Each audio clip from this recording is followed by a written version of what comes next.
Hey everyone, welcome back to my channel. I know it's been a while and I do appreciate that you guys kind of have been still supporting me. I've had a lot of messages via Facebook, Instagram, Snapchat, text messages, phone calls, etc.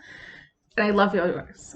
Absolutely love you guys. And I'm so thankful for the support, even though I haven't been posting, I haven't really been talking about anything. I just needed a mental break. Everybody does. It happens. I'm human.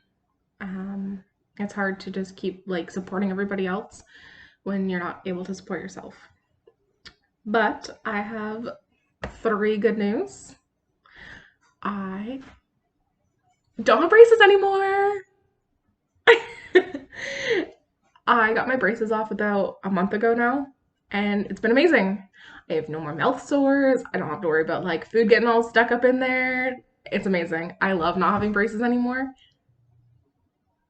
Like it's hard just to like not smile all the time. I hated smiling with braces on, so that's why I just like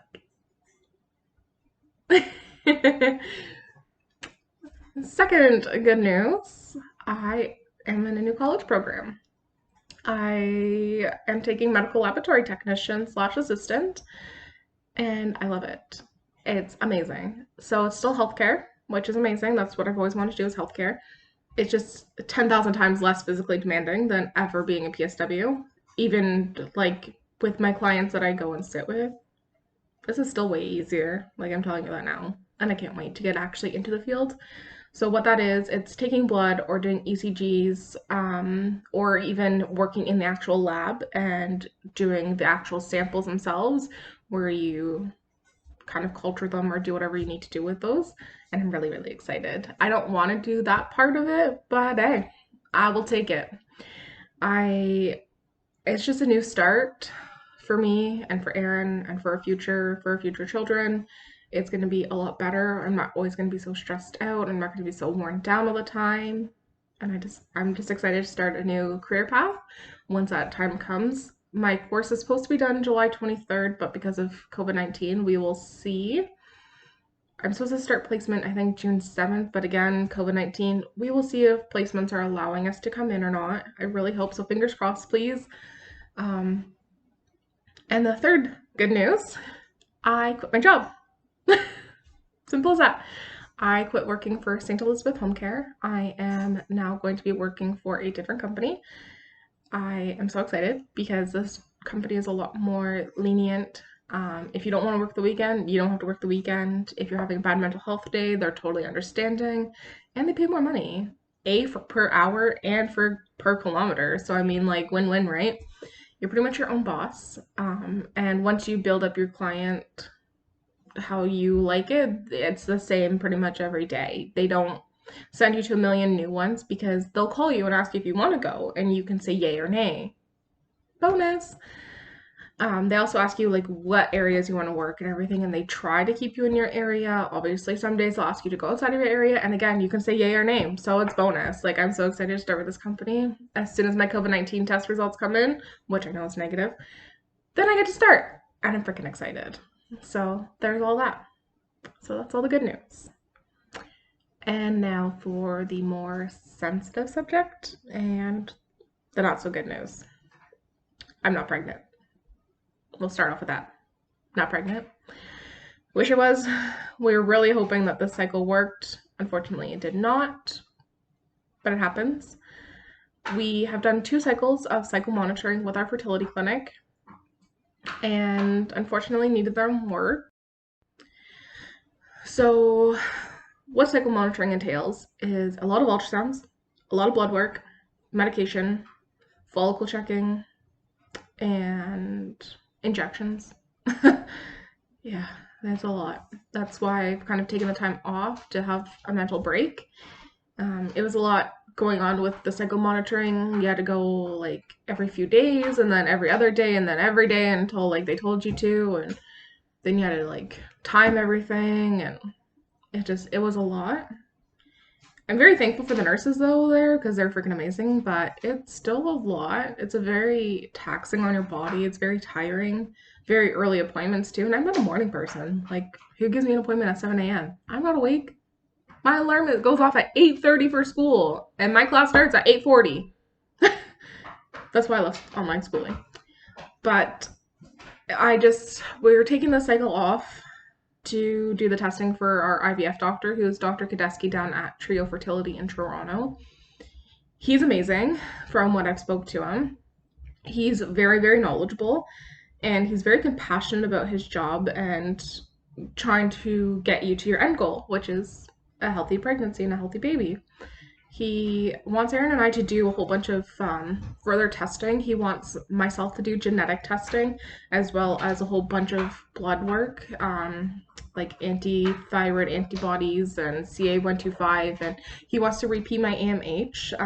Just a couple of months ago, we found out my AMH, which is the anti-Müllerian hormone, was the same as a 45 to 50-year-old. So mine is 1.51 PMOL or 0.21 NGL, depending on the measurements you're talking about, which is like somebody my age should be about 13 or higher PMOL.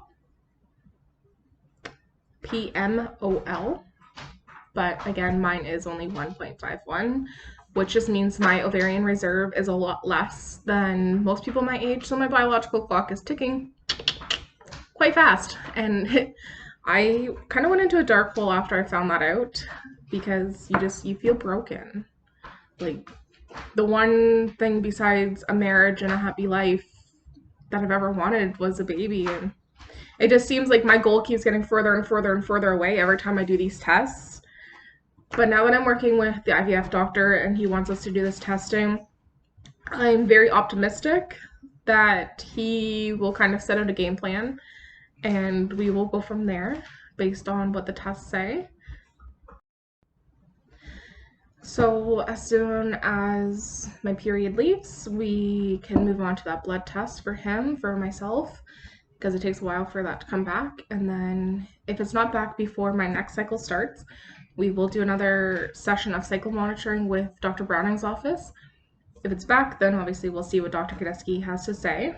Aaron has to do a special test too, which is called a DNA fragmentation sperm test, something like that. And what that is just to check if he has things called drills on his sperm. Didn't even know this thing existed until Dr. Kadeski kind of explained it to us. So what that means is you have a sperm, just a regular sperm with the head and everything. Well, apparently to penetrate the egg, the head opens, and it's like a little drill bit to enter the egg. I didn't know this existed, but okay, cool. So that's what they're checking for with him. That test is $250. It's ridiculous. And just in 2 cycles, I spent $1,000 between one blood test and 2 cycles of medication. Thank goodness I did have some medication coverage through St. Elizabeth, so that's the one benefit to them. But now we're gonna have to pay for all of our medication. And the nice thing about living in Ontario is you get 1 round of IVF for free. You have to do all this testing, you have to pay for it, blah blah blah. That's fine, because IVF itself is $12,500 without medication.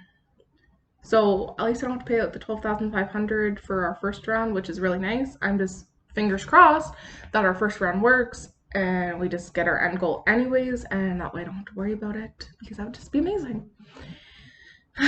It's a lot of stress, a lot of heartache. I've had sleepless nights. I've had nights where I fall asleep crying just because I'm so stressed out about what if that one cycle doesn't work? How are we going to pay for the medication? Because medication is anywhere between $3,500 and $5,000, which is a lot of money. And I mean, like, we're trying to save up to buy a house, and it's a lot of money, and it's a lot of stress, it's a lot of time, and it's a lot of unknowns right now.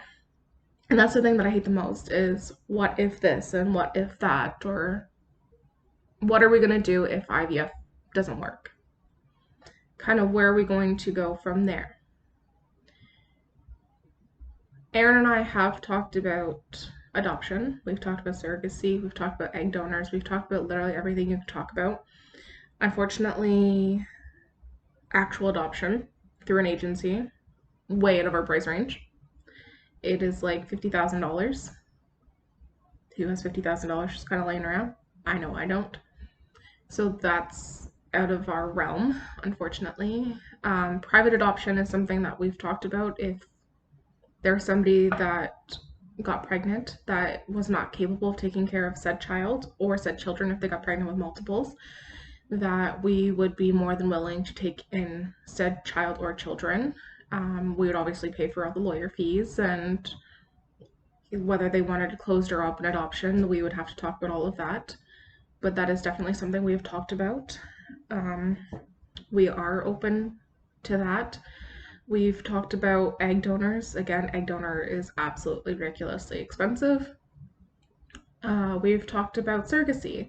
And again, the only way we could afford surrogacy is if we did private surrogacy. I'm very thankful. I've had a couple family members tell me that they would do it. Again, there's lawyer fees, there's compensation because they're going to be off work for a few weeks, there's all the medication. So again, it does get very costly, but we will just have to kind of wait and see what the future holds for us. And I find it very bittersweet.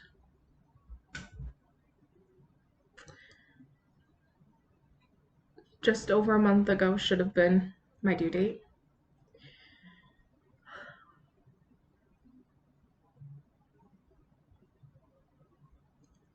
We don't know if we were pregnant with a boy or a girl, but just before what would have been our due date, we made the decision to give our angel baby a name. The name we chose is Jude.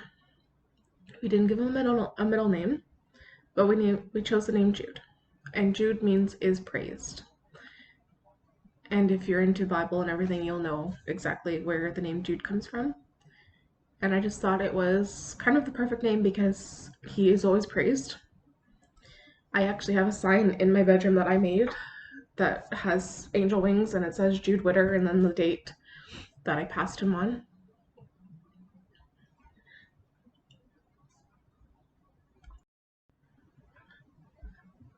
But since then, my sister-in-law and brother welcomed their sweet little baby boy, Grayson, into the world, and he is amazing. I am so thankful for them.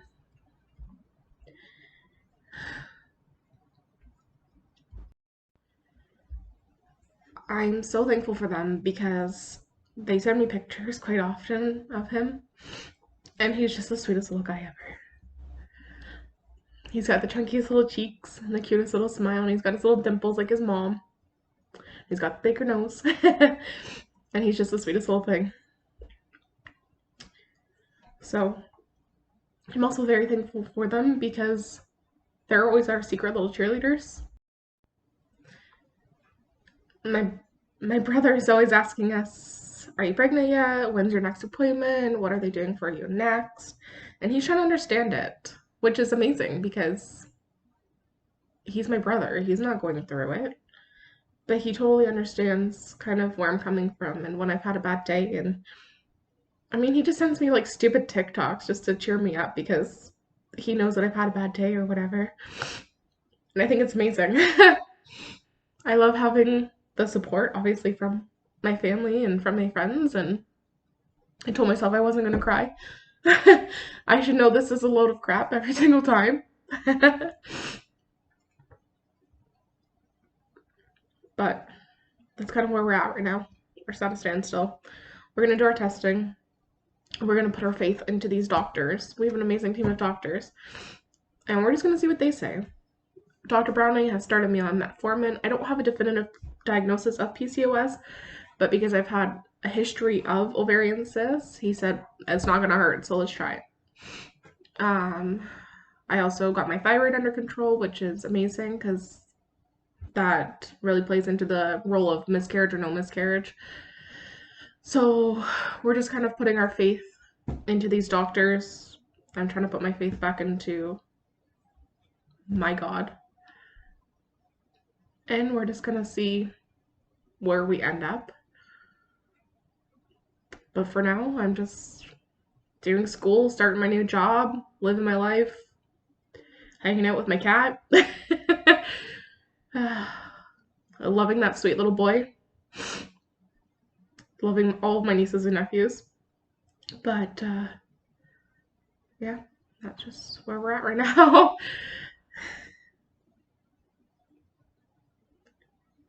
Sorry that I kind of rambled and I just kind of sit here in silence, but it's been a lot.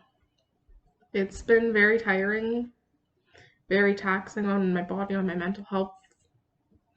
Aaron and I've had a few fights and arguments, and I've told him to go find a new girl that can give him a baby because I feel so broken and I feel so bad for him because he tries to be there for me. He tries to help me as much as he can, but when you're having a really bad mental moment, you say everything that you don't mean. So like I don't mean for him to go get a new girl because let me tell you, I love him with my entire heart. And I'd be devastated if he ever actually did leave me, but it's just the stupid things you say in the moment, and I'm very grateful for him. He's the stronger one of us two, thankfully, because if we were both like this, I don't know what would happen. um, I got something for Aaron and I today though. I'll show you guys. I got us these little keychains, and they're actually a bottle opener too, which is kind of funny. But this one says Mommy of an Angel, and this one says Daddy of an Angel. And they are just to keep our little Jude with us at all times. So if you guys have any questions for me, if you guys want to know anything, if you have any questions regarding fertility at all or steps to take, please reach out to me. If you're just feeling alone, please reach out to me. I'm always here.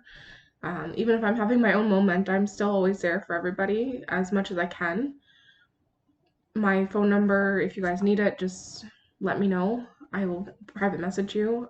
You can reach out to me on Facebook, Instagram. You can leave your comments here. I have Snapchat, I have TikTok. I have everything. I even have WhatsApp. Like, whatever you guys need, let me know. I'm here. Like I said, if you guys have any questions, leave them in the comments, message me them, let me know, and I am more than willing to answer them to the best of my ability. I am not a medical professional, so I'm going to answer based on my knowledge from my research, based on my experiences, and based on science evidence, I guess. So I love you guys all. I love all of you guys. We cannot speak English today, it's great. But thank you for sticking around for my entire journey, and I will be updating you guys as much as I can because there's going to be a lot more coming forward after we get these tests done for the IVF doctor and just see how our family grows. If our family grows via natural conception, IVF, or private adoption. Those are kind of where we're at right now. So I hope you guys all are staying safe, staying well, and trying to keep your mental health in check. If you guys need me, like I said, I'm here. Just let me know. Take care.